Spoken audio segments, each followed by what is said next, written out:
Welcome to my O-gauge track in a garage, where today I'm going to try and get a Bassett-Lowke Mogul, which is live steam working on methylated spirits, pulling a train around the track, and I'll show you what that involves.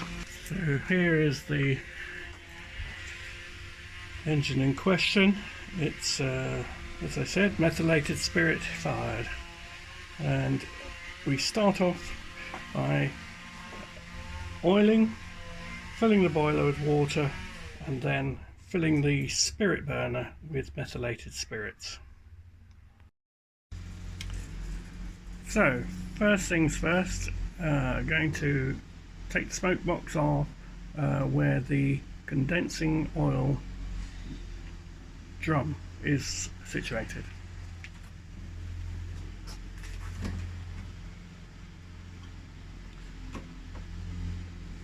The smoke box quite firmly just slides off.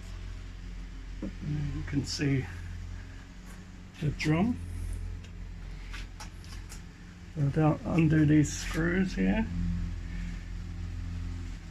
which are just hand tightened. A moment, so I'll fill that.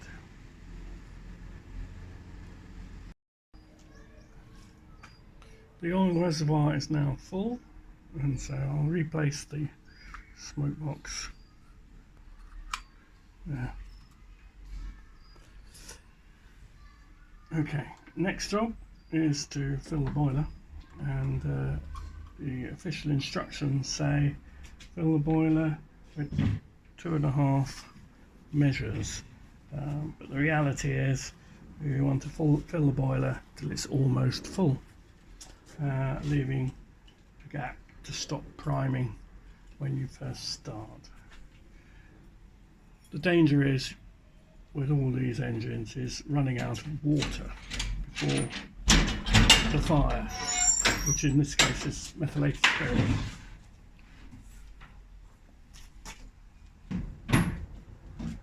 The boiler is filled from just under the dome is a safety valve, and that's again finger tight.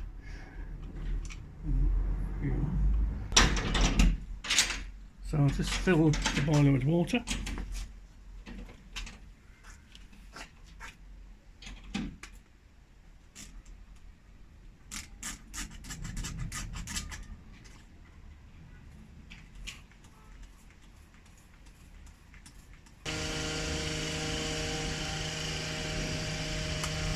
There we go. The boiler is absolutely full at the moment, so I need to tip some out so that we have a space at the top of the boiler.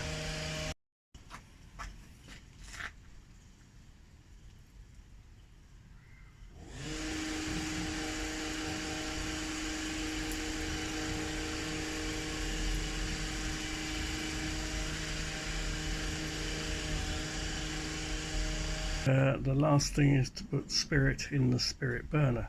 But before we do that, let's have a look at the controls of this loco. This long lever is the whistle, and as I say, one has to be careful not to allow water dripping down there that can have oil with it, mixed with it, moving onto the burner, because that creates problems with the uncontrolled fire. This is the regulator, which is both a reverser and regulator combined. It's quite stiff on this model, and I tend to leave it in a single position because it's quite a coarse control, and the single position allows for the correct speed for this track. So the next thing I'll do is to remove the spirit burner.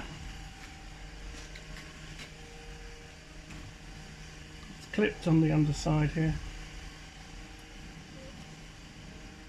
and comes out from beneath the wheels.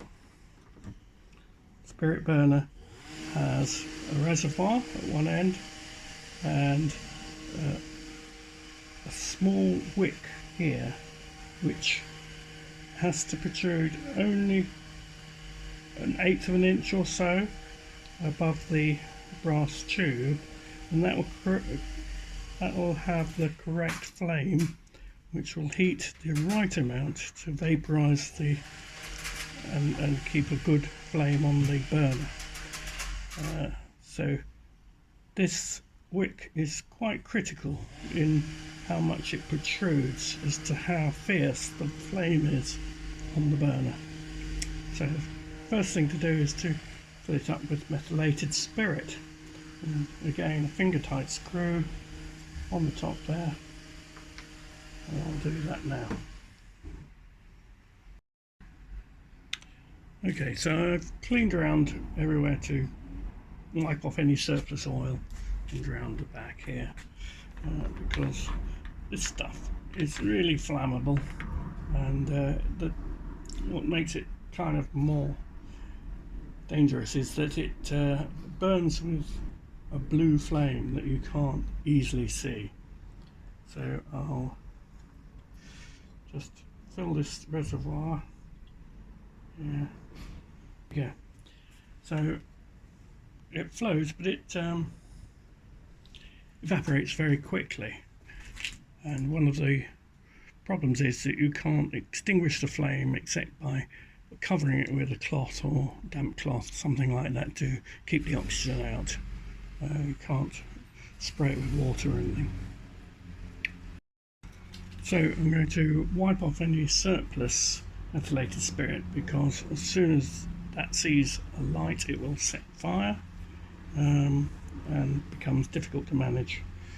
So that's that. I want to just give us a little bit more wick than that, so I shall use a needle or something just to bring that up a bit higher. Okay, that's about the right height of wick that's needed to keep the flame at the right level under the burner. Now, placing the burner inside the loco is not so easy. You need to keep the burner fairly horizontal, because otherwise you spill methylated spirit. So I angle up, and the burner runs between the two rear sets of wheels and slides in there.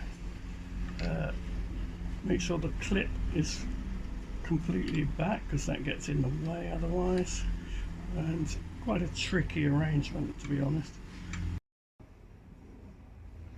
You can see the flame on the wick just burning in between the frames there, and it will heat up the burner and vaporize the methylated spirits so that the whole burner starts to light. See the flame of the burner all the way along now, looking down through the side of the boiler. Starting to hear some bubbling now and some water seeping out of the whistle valve. So it's time to bring up the tender and the train, connect them up.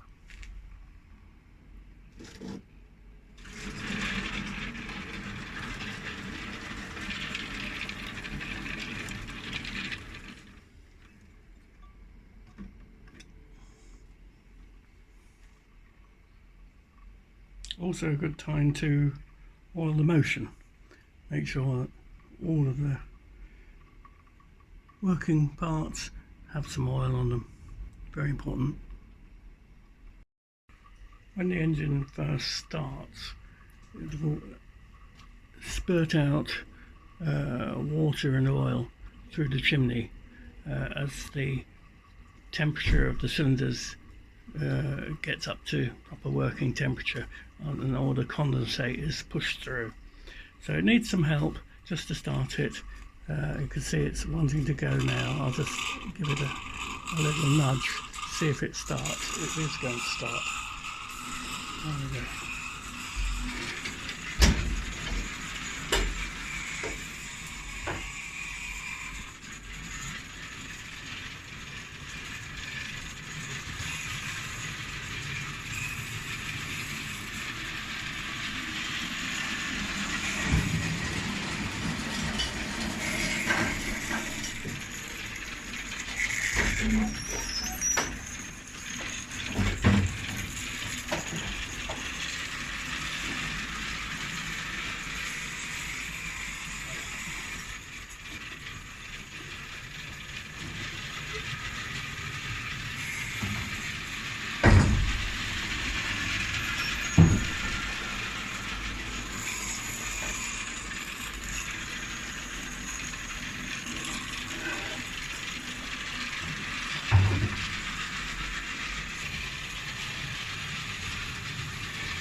And there you have it.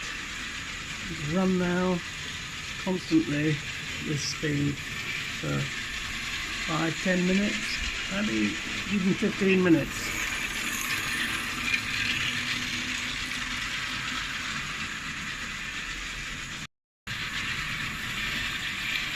This is a lovely Bassett-Lowke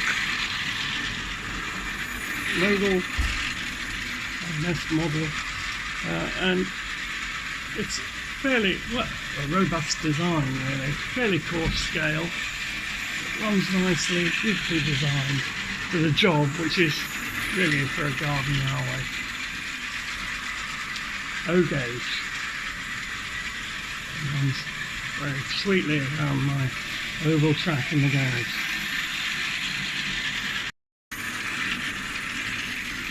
Next time I have a very exciting thing to show you. It's a 1/12 scale model, coal-fired drive steam. So please like and subscribe if you want to not miss out on that video, how that is brought into action.